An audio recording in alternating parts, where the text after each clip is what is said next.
মৰম ছাত্ৰ-ছাত্ৰীসকল, আশা কৰোঁ তোমালোকৰ শৈজ পৰীক্ষাবোৰ সকলোৰে ভাল হৈছে। কালিলৈ যিহেতু তোমালোকৰ জেনেৰিক পেপাৰ আছে ফাৰ্ষ্ট ছেমিষ্টাৰ, জেনেৰিক মই অসমীয়াৰ যিখন তোমালোকৰ দুখন অসমীয়া পেপাৰ আছে, কিন্তু মই ভাৰতীয় সাহিত্যৰ পৰিচয় তাৰে এখন চেম্পুল পেপাৰ তোমালোকৰ আগত দাঙি ধৰিছোঁ।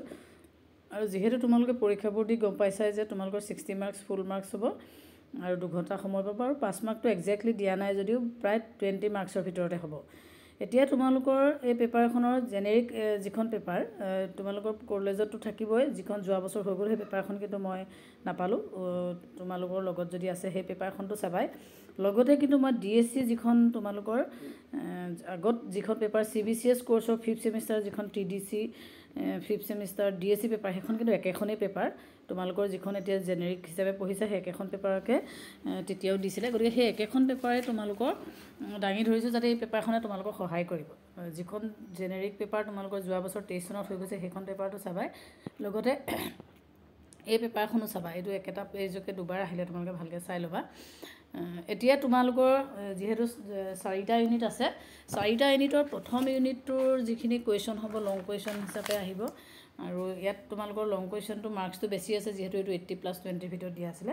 ইয়াত যিটো দিছে ভাৰতীয় সাহিত্যৰ ধাৰণাৰ উৎপত্তি আৰু বিকাশ সম্পৰ্কে এটা আলোচনা আগবঢ়োৱা, ভাৰতীয় সাহিত্যৰ স্বকীয়তাৰ কাৰণ আৰু স্বৰূপ ব্যাখ্যা কৰি এটা নিবন্ধ যুগুত কৰা। গতিকে একেটা ইউনিটৰ পৰা 2টা আহিছে, সেই বস্তুটো তোমালোকে মিলাই চাবা। গতিকে 22 চনত আহিছে যেতিয়া এতিয়া অহাৰ সম্ভাৱনীয়তা থাকে, গতিকে সেই কুৱেশ্যনখিনি সেই তেনেকৈ ধৰণে তোমালোকে প্ৰিপেয়াৰ হোৱা। অলৰেডি তোমালোকে পঢ়িছাই। তাৰপিছত 2 নম্বৰ ইউনিটটোৰ পৰা তোমালোকৰ জীৱনানন্দ দাসৰ বনলতা সেন কবিতাৰ বিষয়বস্তু ব্যাখ্যা কৰি ইয়াৰ কাব্যিক সৌন্দৰ্য বিচাৰ কৰা, কবিৰ পৰিচয় দি কাঠকি ঘণ্টিয়া কবিতাৰ কাব্যিক মূল্যায়ন আগবঢ়োৱা। গতিকে ইয়াত মাৰ্কছবোৰ বেছিকৈ দিয়া আছে, সেইখিনি তোমালোকে মিলাই চাবা। তাৰপিছত গল্পকাৰৰ চমু পৰিচয় দি শাস্তি অথবা হাতী আৰু হাৰিকেন লেম্প গল্পৰ তাৎপৰ্য ব্যাখ্যা কৰা, তোমালোকৰ শ্বৰ্ট নোট দিয়া হৈছে। গতিকে এই বস্তুখিনি তোমালোকে পঢ়াটোতো অলৰেডি পঢ়িছাই, আৰু এইখিনি বস্তু তোমালোকে সোমাইছে নাই সেই বস্তুটো চাবৰ কাৰণে মই পেপাৰখন দি দিছোঁ যাতে তোমালোকৰ সুবিধা হয়। গতিকে 4টা ইউনিটৰ পৰা 4টা লং কুৱেশ্যন আহিব। তাৰপাছত তোমালোকৰ 1 নম্বৰীয়া কুৱেশ্যনো আহিব। এতিয়া আগতে 1 নম্বৰীয়া কুৱেশ্যন 10টা আহিছিলে, এতিয়া চাগে তোমালোকৰ 6টাই আহিব, কিন্তু ক'ৰবাত অকণমান ইফাল সিফাল হৈছে, গতিকে এটা 2টা বেছিও হ'ব পাৰে। হ'লেও ইয়াত 10টা যদি শ্বৰ্ট কুৱেশ্যন আছে বহুত ভাল কথা, গোটেই কুৱেশ্যনখিনি তোমালোকে পায়ে যাবা। এনেকুৱা ধৰণৰ কুৱেশ্যনটো 4টামান মিলি গ'লেও বহুত। এই কুৱেশ্যনখিনি তোমালোকে চাবা, আৰু এই কুৱেশ্যনখিনি উত্তৰখিনি তোমালোকক পেপাৰখনত দেখিছাই দিয়া হৈ আছে। কোন চনত ভাৰতৰ বিশ্ববিদ্যালয়ত আধুনিক ভাৰতীয় ভাষা বিজ্ঞান আৰম্ভ কৰা হৈছিল? 1919 চনত। হানুচ নাটকখনৰ কোন চনত ৰচিত হৈছিল? 1777 চনৰ 18 ফেব্ৰুৱাৰীত।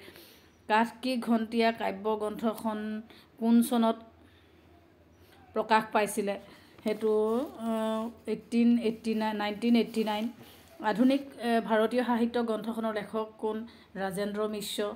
যিকেইটা মই পাইছোঁ কুৱেশ্যন উত্তৰ সেইকেইটা তোমাক দিয়া হৈছে। টমছ উপন্যাসখনৰ লেখক কোন? ভীষম সাহসী। এইটো অকণ স্পেলিংটো মিষ্টেক হৈছে, তোমালোকে নেটত চাই ল'বা, ভালকৈ চাবা।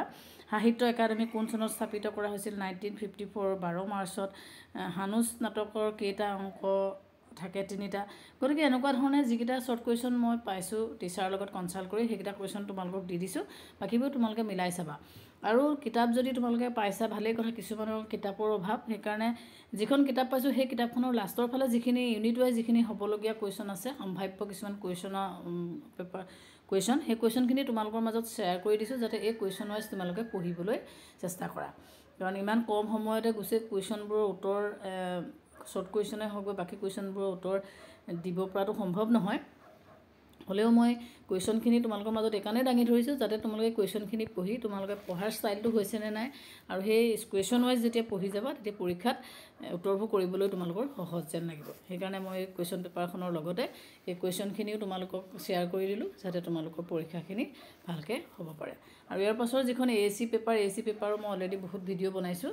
যদি কিবা তোমালোকৰ কনফিউজন আছে এতিয়াও মোক জনাবা, মই চেষ্টা কৰিম সহায় কৰিবৰ কাৰণে। ধন্যবাদ।